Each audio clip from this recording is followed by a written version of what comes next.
I will praise you to all my brothers. I will stand up before the congregation and testify of the wonderful things you have done. Amen. Praise God. At tinatawagan ko na po ang magbibigay ng kanilang patutuo sa kabutihan ni Lord sa kanilang buhay. Kuya Bong, pangunahan niyo na po ba? Praise God. Hello. Praise God, Kuya Bong. Sa inyo po ang mikropono. Amen. Month of October. Pastors of the month. Appreciation ng mga pastors. Kaya tanto yung mga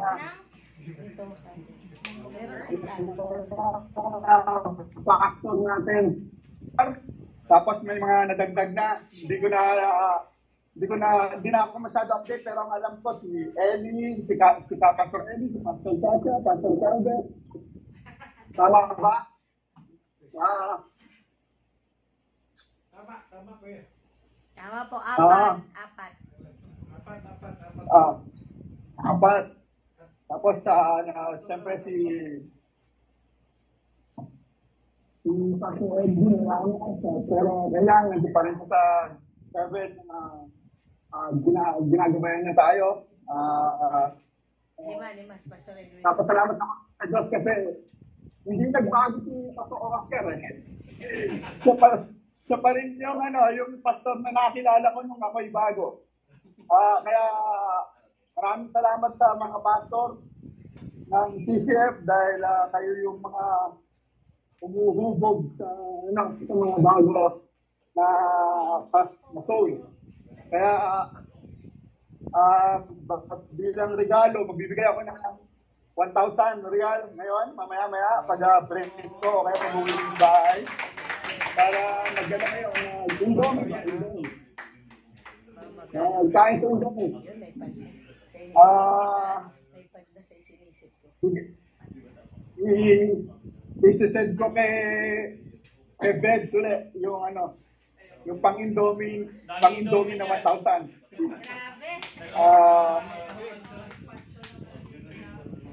May pad sa Indomie.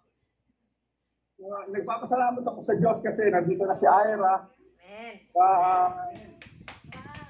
Nag-review siya for nursing. Nag-review siya, so hindi ko siya ginagambala sa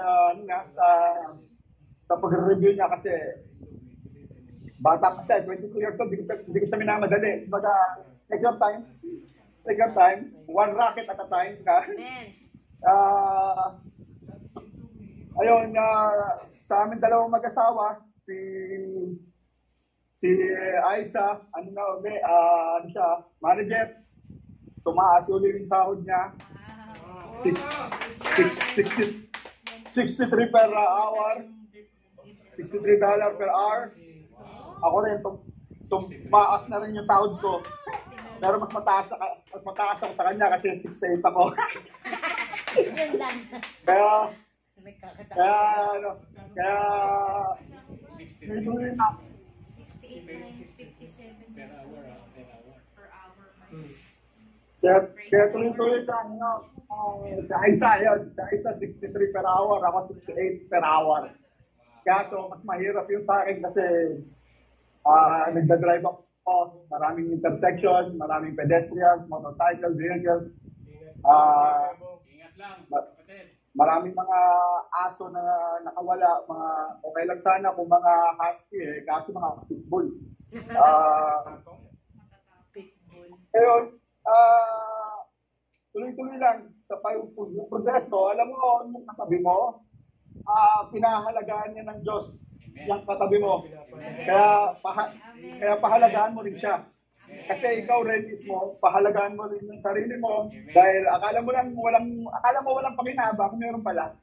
Okay. Kaya yung katabi natin, sabihin mo sa katabi mo, mahalaga ka sa Diyos, kaya pinahalagaan kita.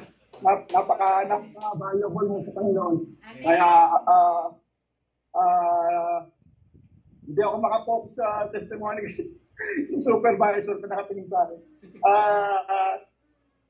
sige, gano'n na lang. I-share ko yung blessing kay Advance happy Kay, birthday, kapatid. Bebs. November 20. Yan ko mamaya. Advance happy Ah, birthday! Yun lang, sige. God bless you guys. Tuloy-tuloy lang. Huwag kayong magsasawa kasi pag nagsawa kayo, mamimiss niyo yung pinakamaligayang araw na hindi kayo umating. Kaya kailangan umating kayo kasi napakasaya talaga. Hanggat bata pa kayo, mag-serve kayo sa Panginoon. Ngayon magpo-45 na ako. Kaya kailangan hanggat bata pa mag-serve sa Panginoon. Napaka-importante sa buhay. Amen. Sige. Antayin mo na lang, Pastor Oscar, mag-indomie kayo, bigyan ako ng pangregalo sa pastor sa mga pastors ng Israel. Amen. Amen! Pang-isang buwan na Praise God. At purihan Diyos sa buhay ng ating Kuya Bong. Kaya ngayon, tulad din ng Word of God kanina, be spontaneous. Tulad ni Kuya Bong, patuloy siyang nagiging generous, lalong-lalo na sa ating sa TCL. Kaya ayan, patuloy na kumikilos ang Diyos sa buhay niya.